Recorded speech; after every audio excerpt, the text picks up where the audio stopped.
The wind howls, a sound older than any human voice, sculpting Antarctica for millions of years. It sweeps across endless white, carrying the chill of a world locked in ice. Listen closely. Beyond the gale, echoes of ancient giants linger. Shadows move. A mammoth with curving tusks.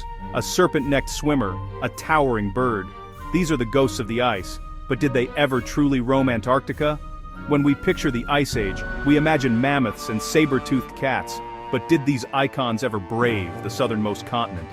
The answer is no, but Antarctica had its own monsters. Its story is one of isolation and adaptation, where giants ruled not the land, but the frigid seas. No mammoths or giant sloths here, only fossils of colossal sea reptiles, and penguins as tall as people. This is a journey into a lost world, preserved beneath miles of ice. Fossilized bones and perfectly preserved bodies are our clues. We'll explore why northern giants never reached Antarctica, and meet the unique titans that did. Antarctica's Ice Age story is not of shaggy beasts, but of marine giants and avian kings, its own legacy, only now being unearthed. Welcome to the forgotten kingdom at the bottom of the world.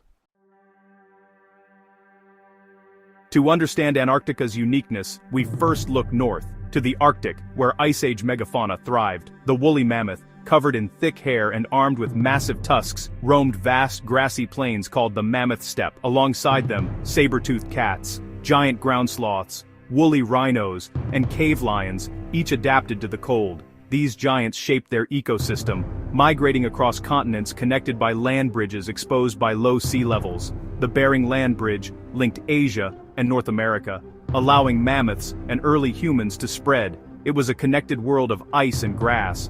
But as the Ice Age ended, warming climates melted the ice sheets, sea levels rose, and the Mammoth Steppe vanished. Forests replaced grasslands and hunting by humans increased. Most megafauna, including mammoths and saber-toothed cats, disappeared rapidly, leaving only bones and rare frozen remains. The North's giants are gone, but their story is written in the land, and in the ice. Their fate stands in stark contrast to the creatures of the South. Now, journey south to a different tale. Antarctica's giants were not mammals, but birds. During the Eocene, Antarctica was forested and teeming with life. Here, giant penguins like Palaeodiptes klekowski, standing nearly 2 meters tall, ruled the shores. These colossal birds, weighing over 115 kilograms, were powerful swimmers and imposing on land. Fossils from Seymour Island reveal a diverse community of penguins, some large, some small, all thriving in a warmer Antarctica. It was the golden age of penguins, a noisy, bustling coastline ruled by avian giants. But as Antarctica drifted south and the circumpolar current formed, the climate cooled. Ice sheets grew, forests vanished, and the giant penguins disappeared, unable to adapt to the new extreme cold. Their bones are all that remain, silent witnesses to a lost world. Antarctica's kings were toppled not by predators, but by the relentless advance of ice. Their reign is a reminder of how quickly worlds can change. While giant penguins ruled the land, Antarctica's ancient seas teemed with even more fearsome predators. In the late Cretaceous, plesiosaurs and mosasaurs, massive marine reptiles, dominated these waters. Elasmosaurs, with necks longer than their bodies, reached lengths of over 10 meters. Mosasaurs, like Tannosaurus antarcticus, grew even larger. Apex predators built for speed and power. These leviathans thrived in the polar oceans, hunting anything they could catch.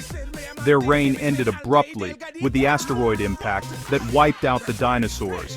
The Antarctic seas, once home to giants, became a graveyard of bones beneath the ice. Today, only fossils tell the story of these vanished monsters. Antarctica's cold doesn't just preserve bones, it creates natural mummies. In the dry valleys, freeze-dried Adelie penguins, some centuries old, lie perfectly preserved. These mummies offer snapshots of the past, skin, feathers, and bones intact. Scientists use them to track ice sheet changes, penguin diets, and ecosystem health over centuries. Unlike the Arctic's wet frozen mammoths, Antarctic mummies are desiccated by wind and cold. Both forms of preservation are unique, shaped by their environments. Each mummy is a time capsule, revealing secrets of a changing continent. Why were mammoths and other Ice Age giants absent from Antarctica? Geography and timing hold the answer. Antarctica is the most isolated continent, no land bridges connect it to other lands. By the time the Ice Age began, Antarctica was already locked in ice, cut off by the Southern Ocean and the circumpolar current. The continent's deep freeze started millions of years before mammoths evolved. There was no tundra, no grasslands, only endless ice, inhospitable to large land animals. Meanwhile, the Arctic was connected to other continents, supporting rich ecosystems. The North became a world of wandering giants, the South, an isolated kingdom of ice and sea. Antarctica's story diverged, shaped by its ancient isolation. The poles preserve the past in strikingly different ways. In the Arctic, permafrost creates wet frozen mummies, like baby mammoth Liuba, with skin, fur, and even stomach contents intact. Scientists can study DNA, muscles, and more, gaining an almost living glimpse of extinct animals. In Antarctica, dryness dominates. The cold wind and lack of moisture freeze dry bodies, creating hard, desiccated mummies. Penguin and seal remains are preserved on the surface, their skin and feathers intact, but organs dried out. Both types of preservation are scientifically priceless, offering unique records of life and climate. The Arctic gives us fleshy time capsules from the Earth. Antarctica, dry relics from the wind-scoured surface. Each pole's preservation is a gift from its extreme environment. Antarctica's story is one of transformation. From temperate forests to a frozen, isolated world, its giants were penguins and sea monsters, not mammoths. The ice destroyed ancient ecosystems, but also preserved fossils and mummies for millions of years. As the ice melts today, new secrets may emerge. Fossils, lost species, and untold chapters of prehistory. The story isn't over. The ice still holds mysteries waiting to be revealed. Which captures your imagination? The mammoth of the north, or the colossus penguin of the south? Both tell tales of survival and extinction in Earth's harshest realms. The answers are still out there, waiting in the ice.